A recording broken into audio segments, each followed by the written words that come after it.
Hello internauters and internautees. Today on this lovely autumn day we're going to be riding to Tengen, and on the way I'm going to be telling you about our experiences with the Benelli TRK 702X, this lovely bike that we bought for my wife who just finished her riding license and now is a full-fledged motorcyclist who joined the ranks of the elite few who have a motorcycle. Thanks for coming in my way. Right. So, I'm going to give you a few reasons as to why we bought the bike and what happened right up until the first service, and a few niggling problems that we had that we sorted out quite easily. So let's begin with the first one. Why did we buy the bike? Well, of course, looks matter, and this bike really looks the business, man. The size, which I thought was really right for her, it was not too tall and not too short, because she's quite a tall rider. She's about 5'10", so this bike was just perfect for her. And although I don't think she can flat foot it completely, she still is very comfortable getting on and off the bike. So great size. Another thing that I really liked was the special offer that this bike came with. It came with the panniers and the top box, the guards, the racks, everything, with just under 8,000 euros.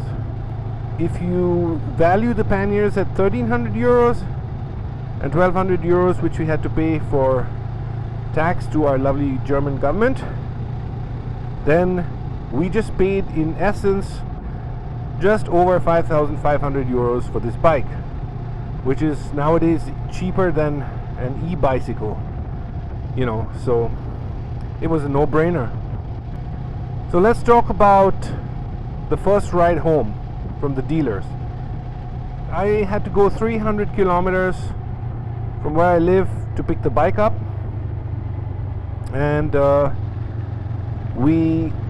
me and a friend of mine decided to ride the bike back home because we wanted to and thought it would be fun. But as soon as I got on the bike and we got out of the dealers, I realized that dream was shortly going to be become a nightmare, because the seat was really hard.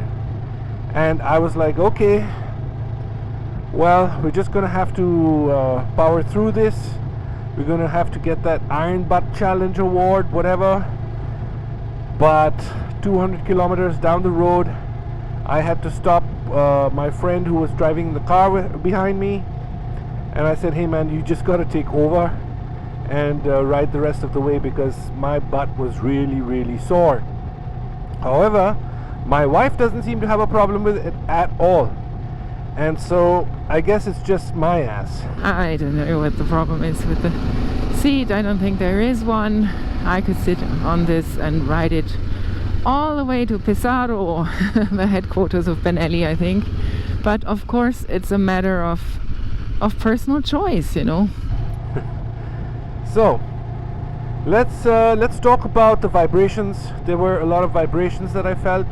Again, as first impressions, around 4,000 to 5,000 RPM. Was vibey in the foot pegs, vibey in the seat, but later on those vibrations cleared up after the first service. So that was good, and now we hardly feel any vibrations at all, so no worries there. Now, the handlebars were a bit of a issue for me. The angle of the handlebars were bringing my shoulders a bit too much into my body, and I decided that I would change the handlebars as soon as I got the bike home, because I like a more straight handlebar. And so I put risers and I put a straighter handlebar, and now the bike really feels the business. I love it. It's just great. But my wife, again, she never seemed to have a problem with it. She said it was great for her, but she also likes the straight bars, and she's gotten used to them. So the next thing that I would like to address was at the 1,000-kilometer service, which when I went to the dealer before we bought the bike, I wanted to see which dealers were near me and whether we could service the bike easily and things like that. There are a lot of dealers in South Germany, and when I went to this dealer and I asked him whether he would be able to service the bike and everything, he was like, yeah, it's all good, it's all good. But when we actually went for the first service, Benelli had not given the service plan to the dealership, nor did he have any original Benelli oil filters. And so we had to put K&N oil filters, which I think are pretty good actually. But as you can see on my dash right now, the oil light seems to keep coming on. However, that was never a problem. Right after the service, there was never any oil light. It's just coming on today for some strange reason. But I'm sure after the bike warms up, it'll go away, and it's not a problem. So it's got nothing to do with that. Right. Let's move on. Let's talk about the brakes. The dealership did not clean the brake rotors. They did not adjust the throttle cable, which I felt was also a problem. You usually clean all the debris or any protective film that the company puts on the brake rotors. You usually wipe them with brake cleaner and you deliver the bike to the client. However, that was not done for me. And I also noticed that there was air in the brake lines, so the brake performance was, it was really bad in the beginning. But as soon as I got home, I cleaned the rotors, I bled the brakes, I changed the brake fluid, and then the brakes sharpened up and felt the way they should feel. Now I ride a Tiger 1200, and so with my 1200 riding and my Brembos on my Tiger, of course I'm going to find the brakes a little bit soft, but they're Brembos and these are Benellis, and at this price point, I mean, I'm nitpicking here. So the brakes work. Of course my brakes work. I love my Benelli. Now I'll tell you about how I installed the crash bars. We ordered the crash bars and they came in about 2 weeks, and when I went to install them, I realized there was no instructions, there were no torque specifications, and that really sucked. So what I did was I took some of the instructions from the Triumph crash bars that I had installed, and I got the torque specifications from there, and I just used those torque specifications. So that got done, but there is this Crossmember that joins the two sides of the lower crash bars, and heads up, this Crossmember is directional, so if you try to fit it the wrong way round, it actually extends out 2 inches, but if you turn it around, it fits perfectly. So strangely enough, that crossbar is directional, so heads up when you're doing that. Now the windscreen is relatively small, it's not adjustable, and as you can see here, we've put this little extension on the top, but there is a touring windscreen available, and we are going to buy that at some point. So I also installed the rear mudguard, and in Germany a lot of people take these off when they get their new bikes. They're like, you just take the mudguards off. But I liked the rear mudguard because I like to keep my bike clean, and I don't feel like coming home and cleaning it after every ride. So yeah, for me that was essential. But if you're gonna buy the aftermarket mudguard, I would suggest going to a garage to get it fit, because this bike doesn't have a cotter pin. It's got a lock nut system, and that's exactly where the rear mudguard slots into on the axle.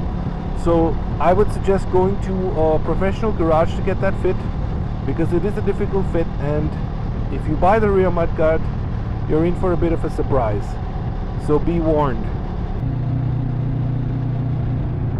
I haven't had much experience with the electronics or connectivity, but they are very premium. The switches, which have a backlight, I love that, and it has LED headlights, which are beautiful. But this bike usually shipped with a dash cam in the Asian market. However, in the German market, oh, there's a Blitzer speed camera. It's gonna take a photograph of your ass and then send you a bill. They have removed the dash cam for Germany because there was an incident in 2016 where courts accepted dash cam footage as evidence that a driver had run a red light, and this caused a huge stir because the German law actually forbids continuous filming in public places for, you know, the commoner. Well, this is a hangover from the times of heavy surveillance by the Gestapo in Nazi Germany and by the secret police later in Communist East Germany. Of course, dash cams are so popular and useful in determining fault in case of an accident, but here Benelli had to remove the inbuilt dash cams because the courts feel you are breaking privacy laws if you record people and license plates continuously while riding. Look at these roads, they are gorgeous. Gorgeous, gorgeous, beautiful autumn leaves, but we're almost there. Are you ready for this? Are you ready for this spectacular view? You are going to love this view. And we're almost getting into Tengen. I will talk to you after the montage. Wow, here we go. We have arrived. We have arrived, baby.